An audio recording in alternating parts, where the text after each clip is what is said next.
And I was like, you know what? I really don't want Matt right now. I don't even really want God, but I do want his gifts. I want his peace. I want his joy.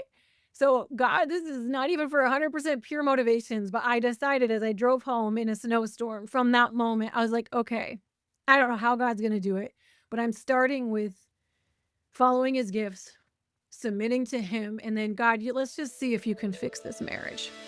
Welcome to the Get Your Marriage On podcast. I'm your host, Dan Purcell, a sex and intimacy coach for married couples. My mission is to help you build and maintain a sexually vibrant and emotionally intimate marriage. Join me each week as we explore principles and practical tools based on Christian values to create the passionate, joyful, and thriving marriage you're designed to have. A few months ago, I read Laurie and Matt Krieg's book, An Impossible Marriage, and I really like their story. It's a story about this couple and how they've navigated the many challenges that come from being in a mixed orientation marriage.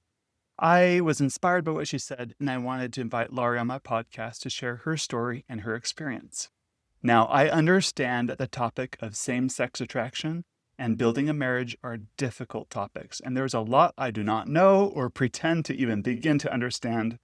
But I do know that God loves all of his children, and that there is much about God's plan that I just don't understand. But I have faith that he is all-knowing, perfectly wise, perfectly understanding, and just, and I trust that he isn't surprised at all about all the things that we think or do or don't understand. I also have faith that God knows what he's doing, regardless of the challenges we face on a micro or macro scale. In bringing up the topic of mixed orientation marriages, I also don't want to minimize the real struggles people face, especially those of my gay friends and their family members.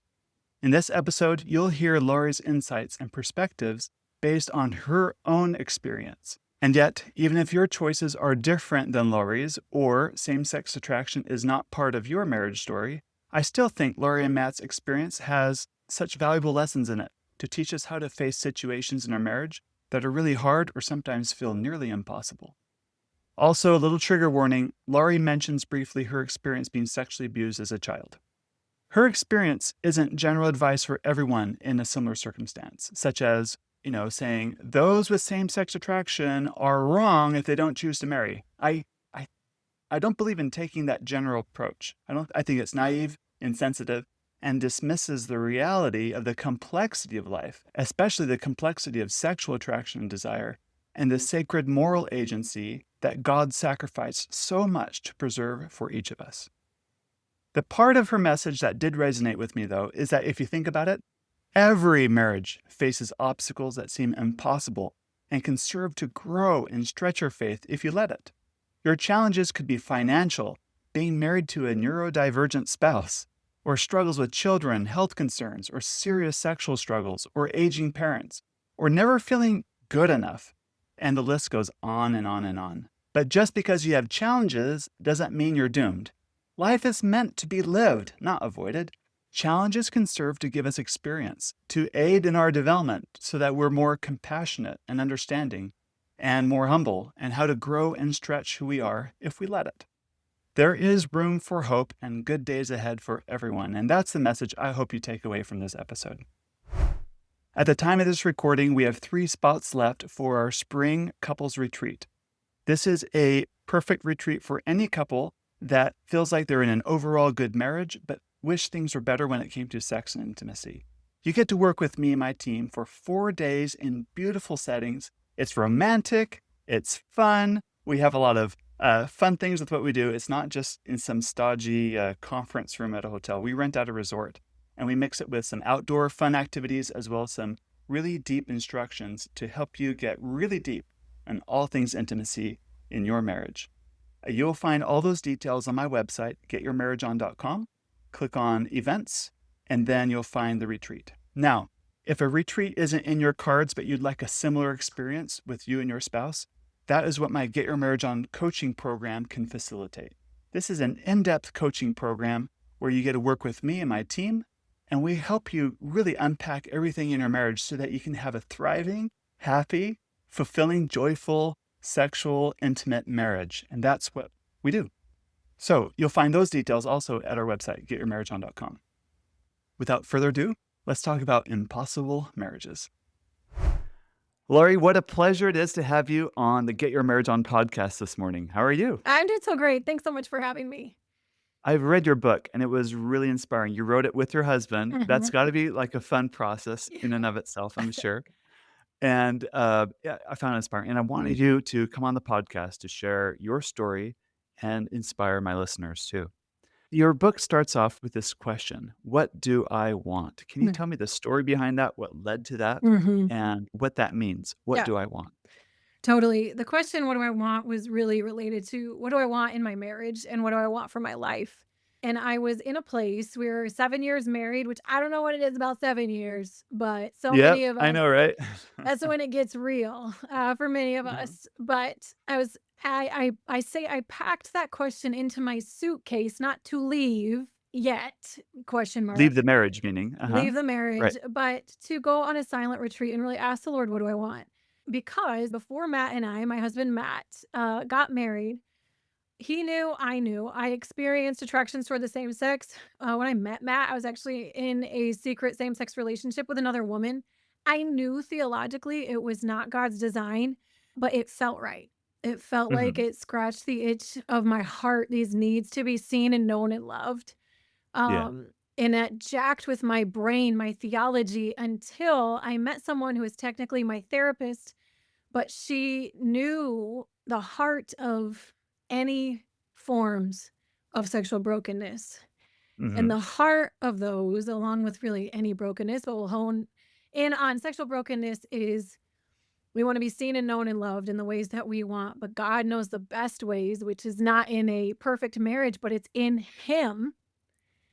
And marriage can reflect Him, can be Mhm. a part of the ways He meets those needs, but it's really in Him. And so I fell in love with Jesus. And through this relationship with this therapist, she helped me to find what we A might, spiritual basis, I guess. a spiritual Uh-huh. basis, or what Thomas Chalmers, the 18th century Scottish preacher, said, the expulsive power of a new affection.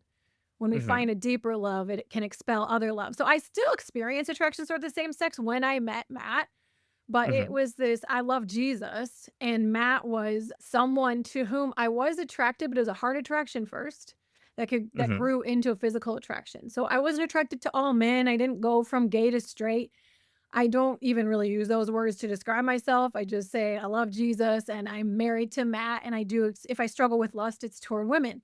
But I love my husband Matt. We were married for 7 years, but when we were 7 years married, suppressed childhood trauma resurfaced, which Double whammy. double whammy. And they magnetized and they produced this question of what do you want? Because all of a sudden I Mhm. had this trauma triggering. So even though Matt was not my perpetrator, he was male like my perpetrator, and he reminded me of that trauma. And so I was like, these attractions I was happily surrendering to Jesus. I was like, why am I doing this? Yeah. This What a is hard. struggle. Yes. And Holy so smokes. I packed that question into my suitcase, went on this silent retreat, journaled it to the Lord. And he really, it's like in the Bible when God just, it's like it's not angry God, it's like I like to call him stern Jesus. Uh-huh. Like where Yeah, yeah, he's yeah. encountering you and he's Right. like, "What will that actually give you?" And I like told him, I'm like, this fantasy in my head of leaving Matt and finding a wife and Matt becomes my best friend. There's this script written Uh-huh. right now for women and men who are not default attracted toward the gender of their spouse, their opposite sex spouse. There's such this fantasy lie that the enemy and the world is writing that's like it's going to be so much better Uh-huh, and easier, and and easier. because this is your sexual orientation, you have an automatic, Get out of like, jail card. pass. Yeah, Mhm. get out of jail card, right, right. Mhm. But what really I was confronted with was the book of Jude that I had read in my Bible reading that day as I was Uh-huh, journaling back and forth. And you can read all about this in our book, An Impossible Marriage. It's the first chapter I talk about this, but it says, did you not know, this is the book of Jude, that in the last times there will be people, scoffers, who follow their own ungodly desires? These are the people who divide you, who follow what is natural to them because they do not have God's spirit in them. Mhm. And I was like, this feels natural to me. Yeah. The world says that because this feels natural to you, you should follow it. And this is going to make all your dreams come true. Mhm. But just because it's natural, is it Uh-huh. natural because of fall? Or is it natural because of God's desires in you? And I was like, Right. well, who cares? Who cares? What if I follow this because this is what I want? What if I lose God's spirit? Who cares? What's it even give me? And it's the most bizarre thing, which sounds real out there. But in that moment, I'm not kidding. As I ask, what does your spirit even give me, God? Mhm. Is I felt like every bit of joy and happiness and peace that was inside of me, even in the midst of this wrestling, just evaporated.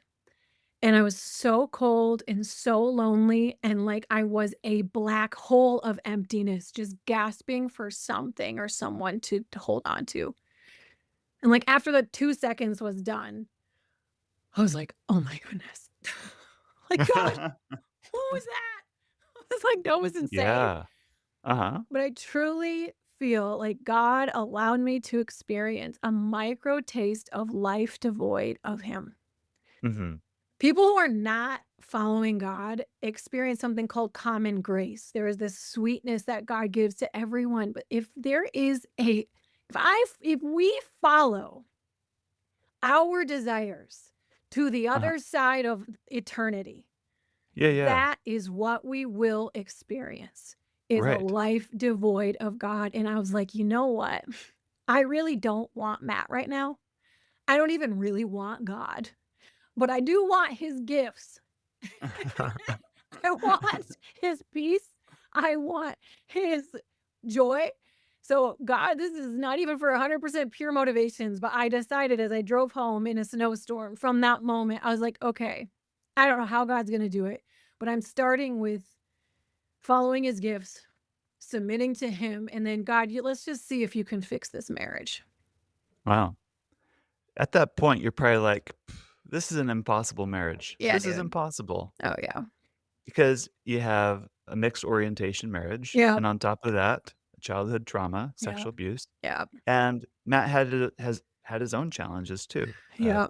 Pornography use, for example, Yeah. at or a history of that, and you add children, mortgage, life of responsibilities. It feels impossible.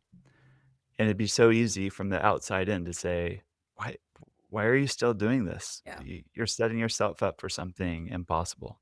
Yeah. But I love how you say something, and can you elaborate on this a little bit more? If you really look at it, isn't every marriage impossible? Mhm. So from that point, I go home. I tell Matt what I've been wrestling through in my mind, like thinking of leaving. He didn't even know I had been telling him. And I dove into the theology of marriage, which is where your answer will come in. Yeah, yeah, yeah. And I was because I picked up many marriage books and they joke a lot about how dumb the other gender is, how what a funny, hilarious mess that God puts two people are so different, but then sex makes you want to put a ring on it, and then you hate each other and ha ha ha, it's a covenant. Like truly It's a little very cynical, isn't it? it's Uh-huh. cynical, and for someone like me whose default attractions are toward the same sex, like you are not helping me at all. No. Like, you're actually adding fuel to my argument. Like, yeah, why would you marry someone of the opposite sex? It's a big cosmic joke. So, I'm just begging you all to please stop doing that. Um, Yeah. but I was asking a question as I read some of these marriage books and chucked a lot of them across the room. So I was like, why did you put two different things together? Is it a Mhm. big cosmic joke or a cosmic punishment that you really just want to make us sanctified? 'Cause I can get sanctified elsewhere, thank you very much. Right. There's other ways. Uh-huh. Um, and so I was reading Francis and Lisa Chan's book, You and Me Forever, which is basically the gospel through the lens of marriage, which that's what Mm, marriage is, and then mhm. with some, like, advice in between, and it just struck me, is that, wait a minute, I was reading Ephesians 5:31 and 32, which I had heard 1,000 times at weddings. For this reason, man shall leave his father and mother and be united to his wife, and the two will become one flesh. This is a profound mystery. I'm talking about not men and women, not it's such a mystery that God has men and women fall in love. Jeez. No, the profound mystery is Christ in the church. There's something to male female marriage that makes Mhm. us see God's heart for us. What is that thing we see? The entire Bible, Christopher West says, in paraphrasing Pope John Paul II, the entire Bible could be summed up in 5 words. God wants to marry us. We, when husbands and wives, if God calls us to marriage, die to ourselves to be one with our spouse, even though they're, yes, kind of different from us. That's why we joke.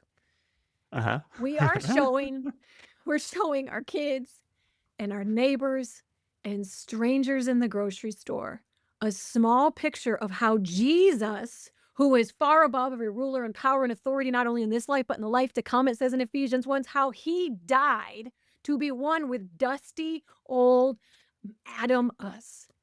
He Uh-huh. wants to marry us. So, how is every marriage impossible? You want the union, you want your marriage to show the world a picture of God's love for them? Tell me that's easy. Right. Not at all. But it's by being committed to that covenant that facilitates our spiritual growth and development. So we get a glimpse Yes. of what it's like, what God is like. We get to experience godliness through our marriages or through our commitment to our marriages, I should say. Yeah. Yep. And they feel God's love through you. You feel God's love through them. Your kids experience the sweetness. Mhm. Your neighbors see it. It really is bananas. That is so good. Then what happens next with you and Matt? Mhm. So the theology was the engine to put me into therapy. Okay, because you resisted it before, I assume. I just, I'll just be honest with you. A lot of therapists, you sit down and you have the box of struggles that I have and that our marriage has. Uh-huh, You are either going to get the get out of marriage free card. Oh, uh-huh. well, thumbs up. Or they're going to try and make me straight. I'm going to be the cause of every problem because Right. It's all your fault. Uh-huh, Matt's problems are normal. They're every man's battle. You must be the problem. And so uh-huh. we had like a list of like, if they do these things, we're walking out. Yeah, So, yeah, uh-huh. which was actually very kind of Matt to be like, I will defend you. You are not the bad guy. This is very Yeah, hard. I know I'm at that's fault. How do we do this? that's really mature of him because I could see in a different situation, a different person Yes. would he wouldn't take that stance. No, he's so humble and loving. And that honestly, I'm sure was another huge percent of why we're on this side of the conversation. Mhm, So we go to therapy, and really effective therapists are so good at getting below the surface, below, like, give me a break. If I hear one more communication strategy, I'm going to gouge my eyes out. Like, I'm sorry. Uh-huh. Don't I tell agree me with you 100%. effective yeah, let's fix the Band-Aid. Let's Band-Aid it, Uh-huh. and that lasts Right, another right. 50 Even years. ChatGPT can help you with communication strategies. Exactly. You don't need to So, pay no. 100, 200, 300 bucks an hour for that. No, no, no. Uh-uh. So I love you. I'm just not gonna you're not gonna be my therapist. They helped us find the little boy inside of Matt and the little girl inside of me. And, he really actually focused on Matt in the beginning, which was really good. That was really Mhm. helpful because Matt was in that humble posture and ready to go, where I was like, "I'm just gonna see if I can trust you, jerk. I already hate you from the beginning." Not really, but, I was like I just was defensive. I shouldn't have You're been, yeah, my and you're heart was. tentative. I was Yeah, tentative, I was hurting, and so it was actually such, again, sweet modeling of Matt. yeah. But it helped actually grow me to hear Matt's stories of rejection and how he felt like the little boy on the stairs. He would hide, he'd walk away from his family during dinner just to see if anyone would notice him and come after him and find him as he sat on the stairs at 5, 6 years old. Mhm. And for me, so here I am, I'm like, all right, fine, God, I'm in with you. Fine, I get your theology. Uh-huh. This last piece was tenderizing my heart toward Matt, not with Mm, any goals, not so then you guys can have sex and everything can be perfect. It was just, can we figure something better than it is? And I found Matt in that space sitting on the stairs, and I still think of it. This we're now year 16 in our marriage of just how can I come alongside him, go find him on the stairs, feeling lost and forgotten, and just sit by him. mhm. It's so sweet. Like that that marriage as friendship, Yes. marriage as protector of your spouse's intimate pain. Mhm. Whoo, that's powerful. Yeah. Wow. So you, got lucky, or maybe that's lucky is probably not the word, but you Yeah, found fantastic help to help you through this. And did it go the other direction too? Did yeah. Matt find the the little Laurie, the little girl version of Mhm. Laurie too, and Yeah. check that? He did, and you hear us write about it in the book too. We write about Matt on the stairs, and then for me, Matt actually helped me later through, like, a listening prayer kind of IFS exercise of Uh-huh. even working through some of the trauma, which I don't necessarily recommend. Matt is a licensed mental health therapist. He still should not be my therapist. But what I would recommend is praying together with your spouse, even into places of deep pain and shame, and inviting Jesus there. Like, Yes. God is real and like he's beyond time. And so just having him show up, and maybe he'll show up through, okay, he led us to read Psalm 34 over you or whatever. But Matt did a prayer exercise with me that was, some months after that therapy intense time, and it was Uh-huh. very helpful to have him for me to trust him in with my deepest pain and shame, but then to see Jesus there, was so powerful in healing my traumatized heart. Mhm. Can you speak more on how one can use their faith in Jesus to heal trauma? 'Cause when I hear you say that, I think, didn't Jesus descend below all things so that he can raise us up above all things? Like, it wasn't that the whole purpose of his ultimate and infinite sacrifice for us? It is to heal the brokenhearted, to liberate the captive. Mhm. It's to set us free, but on his time schedule, of course, we can't demand it. He's not a vending Mhm. machine where you hit the button and demand it now. But there is this aspect of this amazing healing power that does Mhm. come through Jesus. Mhm.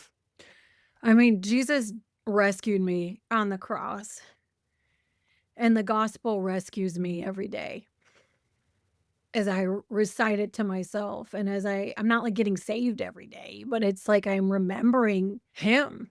But in my trauma, like, again, I don't know the theological viewpoint of your listeners or what, like, I'm such a mishmash of, like, we're going to a reformed church, we've been Baptist, non-denom, so just you're gonna hear a hodgepodge. Here's the Uh-huh, reality. If I didn't know and hadn't experienced Jesus and the Holy Spirit in this sort of IFS listening prayer model, I'd either be dead or not a Christian. So mhm. maybe for some of your listeners, they're like, dude, all I need is like Psalm 91 Band Aid. I'm awesome. I love it. That's not for me. So, in how I experienced him multiple times in different places of pain and shame, is I pray, I go to a safe place in my mind Mhm. where I can feel safe and at rest with Jesus. And then when I'm ready, or if I'm ready, I go back to the trauma, invite Jesus there, which I know it's not him in bodily form. I know it's just the Holy Spirit. I get it. But I picture Jesus. Yeah, And he comes into the space and he doesn't change it in the sense that like the trauma never happened because that's not real. yeah, But I see where he was in it. And I see that he wasn't well, our brain, like, makes up stories. In order for us to heal, we're always writing the story. We're trying to finish the story of our trauma. And right. so, it's not that I'm even rewriting him into it because he actually was there. It's I'm Uh-huh. opening up the eyes of my heart to be aware of where were you when it felt like you abandoned me? Uh-huh. Did you? And in that moment, when you can read about it in the book, like seeing Jesus show up as warrior and rescue me and show me my own strength was so powerful. And giving you your armor and your sword, I think is how you said it. Yeah, He he gave empowered you. Uh-huh. Yes, that I wasn't this weak person who was helpless, which if you're a therapist at any level, you're like, "Yes, you're giving her back her agency. It's so Y important." yeah, yeah, yeah. So it's really was powerful for me not only to do like parts work if you think about an IFS world, but to really invite the spirit. It takes IFS parts world to like the extreme for me to invite Jesus there. Does that make sense? Yes, I know what the term IFS is. I don't think our listeners know. Can you give a brief Yes. definition of that? So IFS, so I'm not a mental health therapist. I'm just married to one and I talk to a lot, so I know just enough to make me either Uh-huh. helpful or And dangerous. it's a very popular methodology or Yes. modality, I should say. It's a Uh-huh. very helpful and popular modality. My friend Dr. Allison Cook, she has a podcast and a book on it, on the IFS model for Christians, but it's like Inside Out. If you've seen Uh-huh. Inside Yeah, Out or the Inside Out Pixar 2, movie. the Uh-huh. Pixar movie, it talks about how we have these different parts inside of us. And often we, like, love in that movie joy, but we Uh-huh. exile or we don't want sadness, and so in our Right. even though life is a mix of emotions, we so often are like, "You're my friend emotion, but not this one." And we can do that in our memories too. So with this model, when I say IFS, it's called internal family systems, and it's just, like, understanding what's going on inside of you, and instead of immediately judging and shaming and telling that sadness inside to just shush.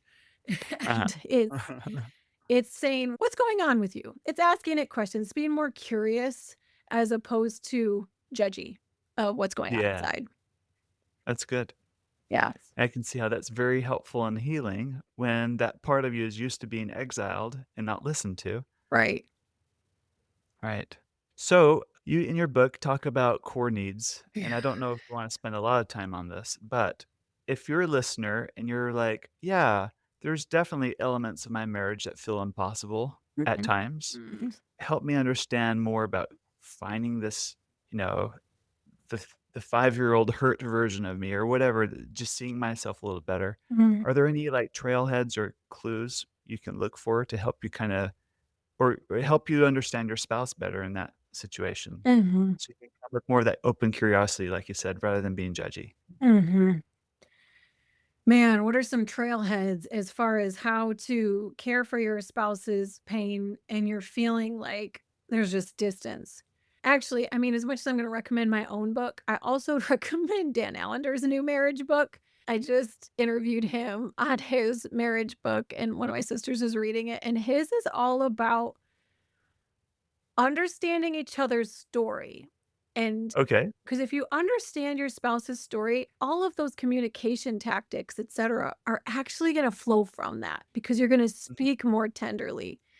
But I would just say in the last 5 years with Matt and I, and even in the last year and a half, I give myself a beat or 10 before I react to something that he might do or say. And I think to myself, "Why is that Matt saying that right now?" And instead of assuming the worst, Uh-huh. assuming it's fruit of his story, and yes, his sinful nature's in there, but just think, where is this coming from in his story?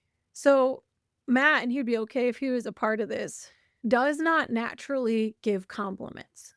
Like, he has a Okay. very hard time being effusive with his words. No, but the first 12 years of our marriage, I was like, "He just doesn't think I'm pretty and Uh-huh. don't like me and Uh-huh. is such an intentional jerk." So, Uh-huh. that's me assuming the worst. And then I hear and learn more of his story out of just genuine, like, not in a fight time, Right. in playful time. We're Yep. just, like, asking questions about each other's story. We go on a lot of walks and talk. And I understand more and more as I ask him about what was it like with your dad? What was it like with your mom? Just how Matt rarely, I might even say never, was asked how he feels about something, Uh-huh. or almost his opinion about anything. And when he spoke, he always felt very like his words didn't matter. Uh-huh. Like, one of his parents would always take up all the verbal oxygen in the room, and the Uh-huh. other one, if Matt spoke, would just, like, suck his emotions out of him. So he Gotcha. learned to be very quiet. So now when I notice like, and I do offer feedback, "Hey, Matt, it would be really meaningful to me as someone who appreciates words to hear your words." Like, I've said Yeah. that hundreds of times. It does hurt me. I say it in a more respectful way, but the communication is tender. But Matt, at the same time, I recognize that this is It's not easy for undeveloped. you. It's so young inside of him. Mhm. Yep. It's a piece of him that's like yeah, like a 2-year-old is his words are still quiet in there. Uh-huh. Because I know his story and we talk about it. Yes, in therapy we did, but and just on walks. What was it like to be you? I asked him, this is new. Matt, what was learning about puberty like for you? And Uh-huh. we never talked about that. I just wrote a book on how to talk about puberty. He's like, oh, no one ever talked to me about it. I was like, what? So how much more grace do I have when we're trying to equip our kids about puberty and he's like a robot because he was never taught? It's Yeah. Yeah, these are the yeah. trailheads. Is what was it like to be you in this situation? That is so good. Great. Any other trailheads or any other bits of advice? We talk a lot in the book about different forms of intimacy, really, like the different gardens. And, Uh-huh. when we were in our healing journey, like, we could be so focused on the specific part of intimacy that is sexual intimacy.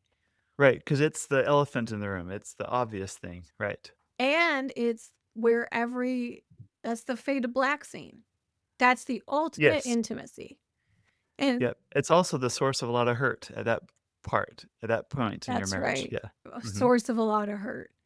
Yep. So it was really helpful, and it's helpful now to think about how else can we relate and share intimacy. Uh-huh. And that can be play, that can be non-sexual touch, that can be economic connection, like or Uh-huh. work. It can be it can be with the kids. It can be with working out together, like physically caring for our bodies. There's a lot of sweet intimacy you can have, and I think the more you can laugh together Uh-huh. the better all the other parts of your marriage, go, and so even as we start naming these, like, parts in each other that are like, "Yes, this is a hard point where we keep coming back to the same situation," with words or something like that. Or Uh-huh. if you have laughter and can laugh at yourself and can laugh with your spouse about things, it's just go for that. Yep. It's Aim very for healing. that Uh-huh. more than almost any other, like, aim for a sweet joy between each other. It will benefit you a Mhm. lot of places. That's great. Good. I love that, love that. I wanna switch gears for the last part of our time together. What can we do better as Christians or Christian culture towards people that have maybe they're in a mixed orientation marriage or their sexual orientation is different from the majority? How can we love and support those better just in general? Without question, my top advice is stop raging and making fun of the LGBTQ community. Mm. Stop. You have no idea who is in the room. You think you're in the room in your small group with all straight people? I doubt it. 1 out of 5 or 1 out of 4 Gen Z identify as LGBTQ, and at least 10%, if not 15% of millennials identify as LGBTQ or experience attractions toward the same sex on some level. Do you know how many times I have been hurt and automatically distrust someone to share about what's going on in my own life because they come to small group, they come to church, and they're like, I can't believe the alphabet Nazi communists, blah, blah, blah. They hate everyone and I hate them and like gasping and sighing. And here I am, not identifying as the LGBTQ mafia, but I experience attractions toward the same sex. I'm actually maybe even hurting in my marriage, and I hear you say that. Uh-huh. I'm gonna love you, I'm not gonna trust you. I am not Yeah. going to share with you what's going on in my marriage, and honestly, I really need a safe place to talk about it. So, without question, stop groaning and rolling your eyes and making fun. We can grieve like Jesus in Matthew 23, where he's like, Jerusalem, Jerusalem, how I long to gather you together like a mother hen gathers her chick. There's a grief and a longing for a Uh-huh. loving relationship. That's a fine heart. Yes. Judgmentalism, looking down on and And making division. fun of, exactly, Right. not the heart of Christ. And you are not going to win. You're not going to offer safe places to people like me. And there's a lot of us. Yeah, that's great advice. We live in a culture, modern American culture is very into division these days, We right? sure It's are. very much a us versus them, Yeah. and it's this culture of division and any language that divides, that's not what we wanna do. Like the mother hen, right? Long Let's for gather. loving relationship. Yes. There can be This is grief. yeah, yeah. Grief is not scoffing vitriol. It's No. grief and Yes. longing for intimacy. Oh, I just wish they knew Jesus. What a wonderful heart. Oh, I just Uh-huh. want them to know how loved they are and how I can. Wonderful. I'm just so sad about sin in the world. Great. Scoffing, anger, division, vitriol. Yeah. Good. Great, great. Okay, what's number 2? So after setting the scene, so those are nonverbal cues. So how can you love people like me? I'll tell you, we're pretty much just like you in mixed Uh-huh. orientation marriages. And in fact, some informal surveys I've taken and even some more formal ones that Mark Yarhouse has done show that we're actually kind of better at like the friendship part of marriage. And we struggle similarly with sexual intimacy. That was the number one issue among mixed orientation marriages and straight marriages. Everybody struggles with it. So there are some unique pieces in that our default attractions are not going to be the same, but there's actually Uh-huh. some similar things. And I think when I have talked with mixed orientation marriages and the informal survey I put out, the number one thing we want is just safe places to talk. Mhm. And the way that you can be a safe place is to both hold our experience as unique in the sense that, like, oh, your sin is actually celebrated in the world. Mine's not.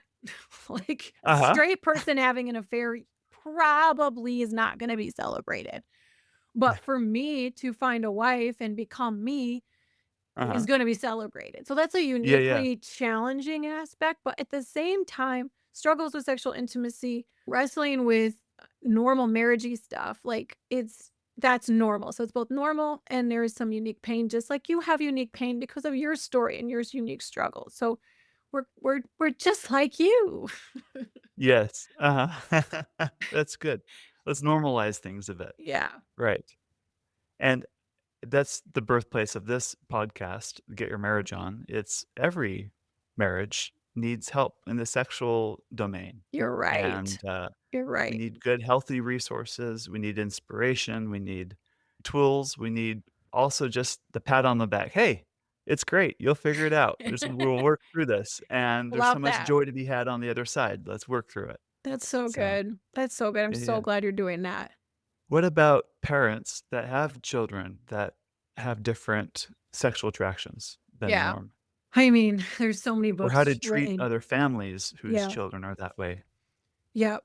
So again, it's both there's unique challenges and then there's the same challenges. So the Mhm. unique is this is a struggle and an experience that is celebrated in the world. That's hard. Like a Mhm. kid who is snorting crack off of cars isn't usually celebrated.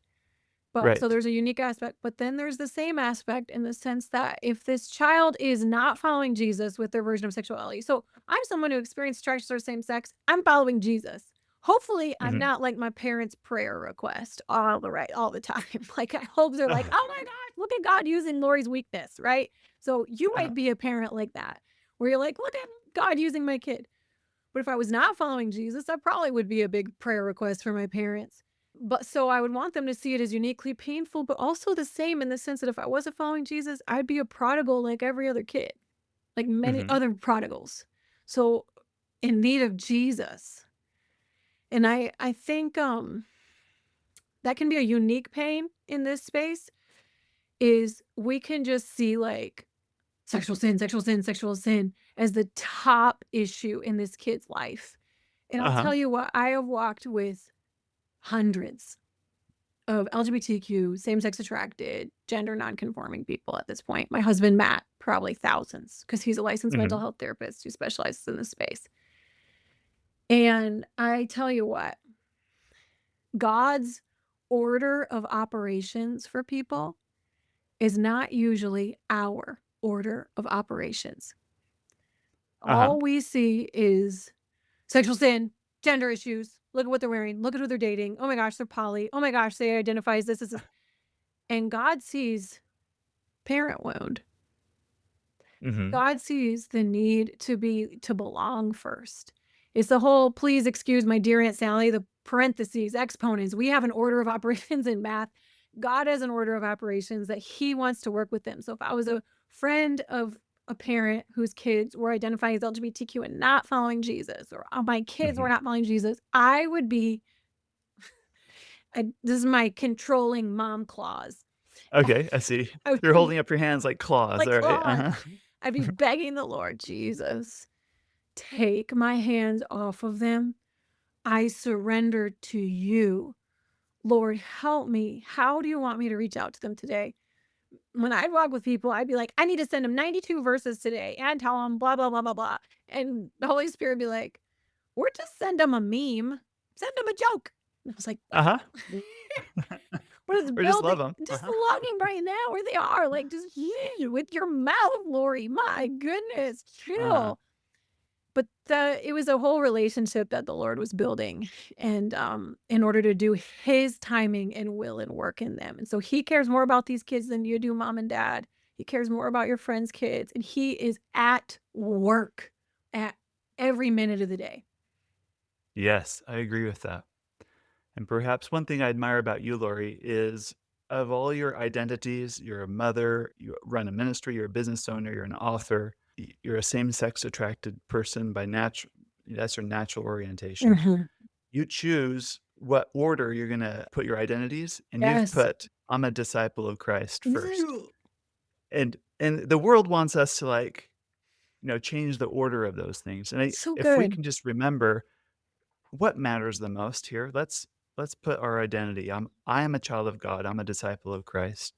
I've made promises and covenants to God. Those come first. And Yes. everything else is secondary to that. I think that helps too. It's what Yes. are you going to prioritize as your identity? I love that because even the world would be like, "Well, mom should be first." I mean, God, wink, wink, but mom, and then I'm like, "We're God." Uh-huh. Right, right. Yeah, yeah. Very good. This has been such a great discussion. Where Mhm. can people go to learn more about your work, Yeah. and all the good things you're doing? Oh, I'm so glad. You can go to lauriekrieg.com, LAURIEKRIEG, or follow me on Instagram. Or I also work for the Center for Faith, Sexuality, and Gender. You can go to centerforfaith.com. We've got a ton of stuff coming out there. We have a parenting video series coming out in September. We have a book coming out in January with InterVarsity. I just want to help and resource people with what I got before I see Jesus someday. So happy to share. Very good. Thank you. You're so welcome. Thank you. Thank you for listening to this episode. If there's anything in here that you've found, hey, I could use some help in this area in my marriage, or I would really like help taking down these walls or navigating these challenges, sometimes bringing in a neutral third party that's a professional that works with marriages all the time can be just the thing you need so that you can see things that you're missing, so that you can be coached on and helped through the growth that's ahead of you, so you can have more faith and more joy and more excitement and fun in your relationship again. Or you might be in a great marriage and you want to take things to the next level and go even deeper and explore what your full potential is as a couple. Either way, I invite you to check out getyourmarriageon.com. I have a link in the corner that says free training where I talk about this very topic. So don't hesitate, go to getyourmarriageon.com. Meanwhile, please share this podcast with your married friends. I promise they will thank you for life. And now it's your turn to go get your marriage on. Talk to you next week.